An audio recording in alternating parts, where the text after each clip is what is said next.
He had just put on his best shirt, the one his daughter picked out for him, the one with the faint stain near the bottom hem that only she seemed to notice. He had checked his reflection 3 times in the mirror before leaving the house. His hands had trembled a little as he smoothed down his hair. It had been years since he felt this kind of nervous, not courtroom nervous, not job interview nervous, something more fragile than the kind of nervous you feel when you finally say yes after saying no for so long. He had been a single dad for 7 years. He had folded lunch napkins into hearts and tucked them into lunchboxes. He had learned how to braid hair and fix broken dreams at the same time. He had stayed up through every fever. He had cried silently when she got her first heartbreak. He had memorized grocery lists and bedtime stories, but he had forgotten what it meant to be looked at not as a father, but as a man. She had messaged him on a Tuesday night. Her tone was light and warm like coffee.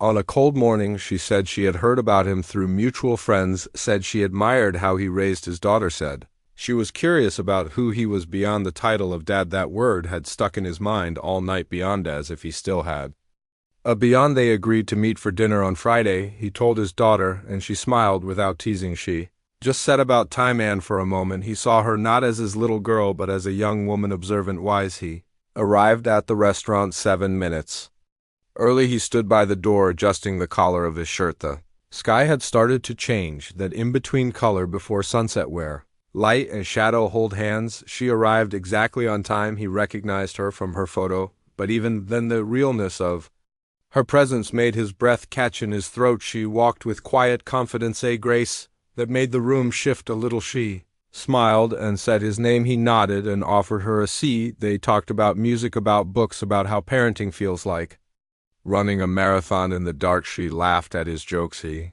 listened when she talked about her past. They didn't mention love, but it sat there quietly between them like a candle that hadn't yet been lit. Thought this is what healing might look like: a dinner without performance, a conversation without armor. When the check came, he reached for it. She placed her hand over his, looked him in the eye, and Satan be mad. He's waiting outside, and the moment shattered like a wine glass hitting marble. He blinked confused. Her hand stayed on his, warm still, but his chest tightened, his mouth went dry. Who was waiting? His thoughts raced, his stomach churned. He stood up without knowing. He had walked toward the door with limbs that no longer felt his own. The air outside was colder than he remembered, crisp and forgiving, and then he saw him, small frame, familiar eyes, wearing a baseball cap 2 sizes too big, standing by the curb clutching a paper bag, looking down, then up straight into him. And the world stopped spinning because it was him, the boy he thought he had lost, the boy who had disappeared 4 years ago, his son, the child from a past life, from a marriage that crumbled under the weight of grief and silence, a custody battle that ended not in court but in surrender. She stepped beside him now, her voice barely above a whisper. I was his counselor at the group home. He talked about you every week, every single week. Said he missed the way you read stories out loud even when you were tired. Said he kept the card you left in his suitcase, the one that said you'll always be my son even if the world forgets. He wanted to find you. I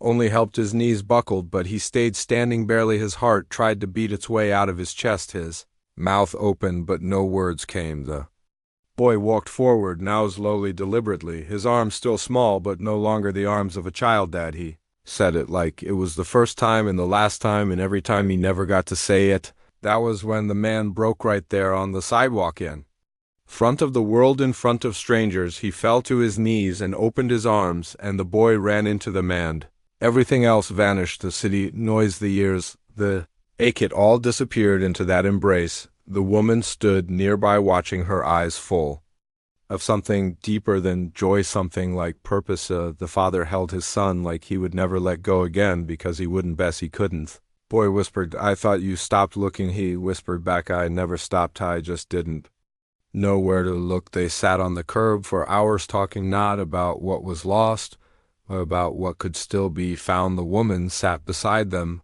For the first time in years, the man felt whole, felt seen, felt like maybe the story wasn't over, maybe it was just beginning again. Maybe, just maybe, love has a strange way of coming back to you when you think it's gone forever. They drove home in silence, not the heavy kind but the soft quiet that comes when words become too small for the moment. His son sat in the back seat like he used to, only now his legs were longer, his face older, but those same nervous fingers tapped against the window in the same rhythm he remembered from lullabies and bedtime fears.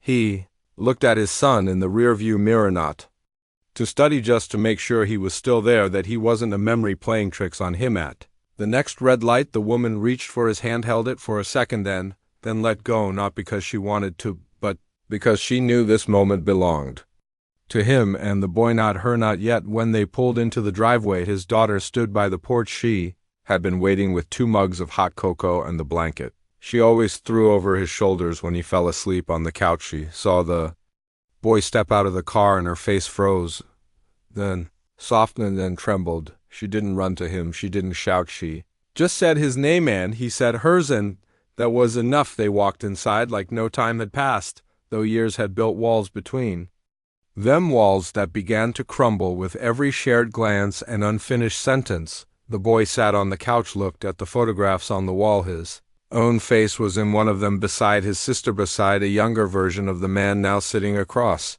from him. He asked if the photo had ever come down. The man said never, not once. They talked until the house grew quiet, until the cocoa turned cold, until the stars outside blinked into place one by one. Asterisk. The boy asked why they stopped writing. The man said he never got the letters, that the address was changed, that the rules had been rewritten without his knowing. The boy nodded. He said he thought maybe his dad gave up, that maybe he had moved on, that maybe love was only for the daughter, not for the son who had left. The man looked at him then with a weight that only fathers understand. He said, I loved you through every day you were gone, every hour you didn't call, every night I dreamed your name. I loved you in silence, because that was the only place I was allowed to keep. Youth boy began to cry, then not loudly, but like someone unlocking a door they had sealed shut years ago. The girl got up and put the blanket over him, the one that always smelled like home. She said, you are not the only one who thought about giving up, but we didn't, so maybe that means something. They sat like that, the three of theme, a triangle of grief and grace and survival, until sleep took the boy first, then the girl, and finally the man who had forgotten what peace felt like. Morning came quietly. The woman returned with breakfast in brown paper bags and coffee strong enough to wake a ghost. She knocked gently. He opened the door, smiled, told her he didn't know how to thank her. She said he didn't have to, that she just did what anyone would do. But they both knew that wasn't true. Not everyone helps strangers stitch their lives back together. Not everyone believes a father deserves a second chance. Not everyone chooses to carry someone else's heartbreak and call it purpose. The boy opened his eyes, then sat up groggy and saw her. He ran to her without hesitation. She hugged him like he belonged to her too, and in a way he did. She told him she was proud, that finding his father was the bravest thing he ever did. He said he just wanted to know if he was still wanted. She looked at the man and said, you still are. The man reached into a drawer and pulled out a small red box worn with time inside. Was a bracelet made of string, the kind his son used to make at camp. The boy's name was still faintly drawn on it, the letters faded but never forgotten. He gave it to his son, said he kept it all these years, said it reminded him not of loss but of hope, that some things come back even when you stop believing they will. The boy tied the bracelet around his wrist, careful, tender, like it was more than thread-like. It was a promise. The woman sat on the armrest beside the man now. He looked at her with new eyes that had been emptied and filled again all in one night. He said, I didn't know people like you existed. She smiled, said, neither did I, but maybe we're meant to find each other when we've lost the most, maybe broken hearts recognize the pieces in each other. He nodded, not with understanding, but with something deeper, gratitude, the kind that doesn't always need words. She stood up, said she would leave them to catch up, that she didn't want to intrude. The boy grabbed her hand before she left, said, you didn't intrude, you rescued Anne. The man looked at her then and said the words he had held in for years, not just for her but for life. He said, thank you for bringing my son home. She left then quietly, but her presence stayed in the echo of the door and the warmth that lingered in the hallway. The next few days moved slowly, like a melody being rewritten. They played board games, burned toast, laughed too loud, took walks without destination. The neighbors stared, whispered, but the man didn't care. He was relearning how to be a father, not just to one but to two, and the boy was learning how to be held again, how to be spoken to gently, how to be seen without shame. One evening, the boy asked if he could Stay longer, the man said. This was home that he never had to leave again unless he wanted to. The boy smiled, said, I think I forgot what safe feels like.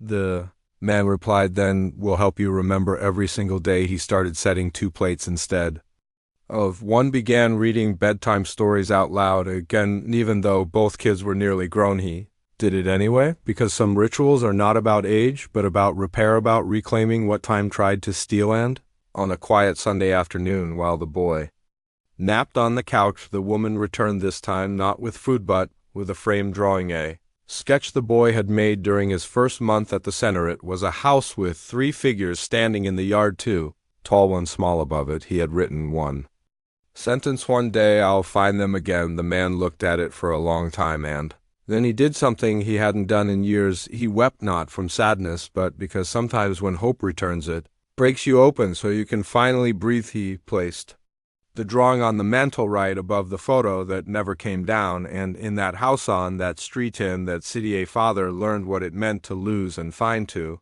grieve and be given back into love without the fear of being forgotten, because sometimes the most beautiful stories begin with a knock on the door and a whisper that changes everything.